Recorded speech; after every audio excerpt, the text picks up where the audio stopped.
ஷேய் பாரத் மாதா பார்வதி மகர மீனாட்சி முக்கால் சத்தியம்.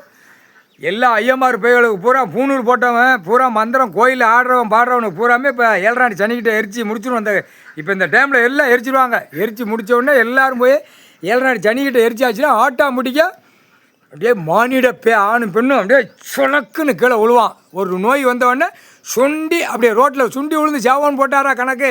அதான் கணக்கு. இப்போ ஏற்கனவே எல்லா நாட்டிலையும் பாம்பு போட்ட அந்த கறி மருந்து அந்த புகை இப்போ பூரா அந்த பவரை ஏற்றுதார். அங்கே வெளிநாட்டில் உட்காந்து ஏற்றுதார் கடவுள்.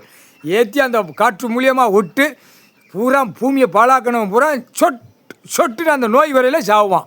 அதாண்டா கணக்கு. நீ என்னென்ன தயாரிக்கோ அத்தனையும் அதிலே நோயை விட்டு அதிலே கடவுள் கணக்கு முடிச்சிருவார். மானிட பேலை உனக்கு இயற்கையை கொடுத்தா செயற்கையிலடா போகிறது முட்டா பேலை போட்டாச்சுரா. இன்றைக்கி கணக்கு உச்ச காளீஸ்வர். இங்கே 2 பேருக்கு முன்னாடி என் புள்ள முள் ஓமங்கண்டம் போடையில் முள் மாதிரி குத்தம். பூரா குடத்தை தூக்கி நீர்மாலை குடம் தூக்கிட்டு ஆட்டி ஆளிதா. நீர்மாலை எதுவுமே இல்லை. அமைதியாக போய்க்கோ, ஆடாத. பூமியை பாழாக்கி வச்சுருக்க. கோயிலில் ஆடி குளத்தில் ஆடி பூரா பாழாக்கி வச்சுருக்கிய. கம்முன்னு போ ஆணும் பெண்ணும்.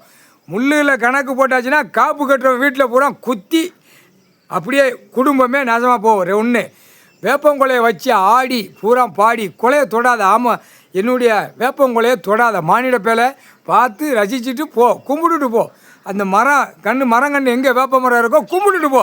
அதை ஒடித்து நான் கட்டி பூரா காப்பு கட்டி பூரா பாரு அந்த பறவையில் ரைட்டுமா தாயே கரெக்டுமா அப்படின்னு அது சொல்லுது. வாயில்லாத ஜீவன் வந்து அந்த கணக்கு சொல்லுது. அமைதியாக போய்க்கோ, அமைதியாக போ. இப்போ எங்களுக்கு உச்ச காளீஸ்வரர் அக்கினி இறக்குதாரு.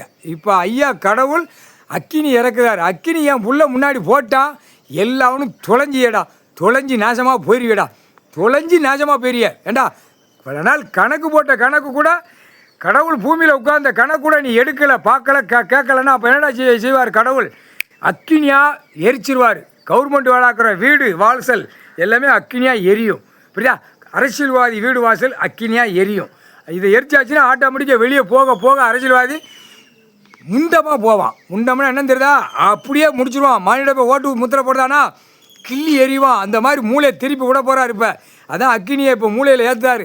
வெப்பத்தை இறக்குதார். மூளையில் இறக்குனாத்தான் அந்த அரசியல்வாதி அடிக்க முடியும், அடித்து நொறுக்க முடியும். நொறுக்குனாத்தான் இதோட ஓஞ்சி போவான். கணக்கு இதோட கொடியை தூக்குறவன் உலக நாடே ஓஞ்சி போவான். கம்முன்னு போவான். கணக்கு போட்டாச்சுரா, எரிச்சாச்சுரா. வீடு வாசலில் மாளிகை எரிச்சாச்சு. அக்கினி கீழே இறங்குது. முக்கால் சத்தியம்.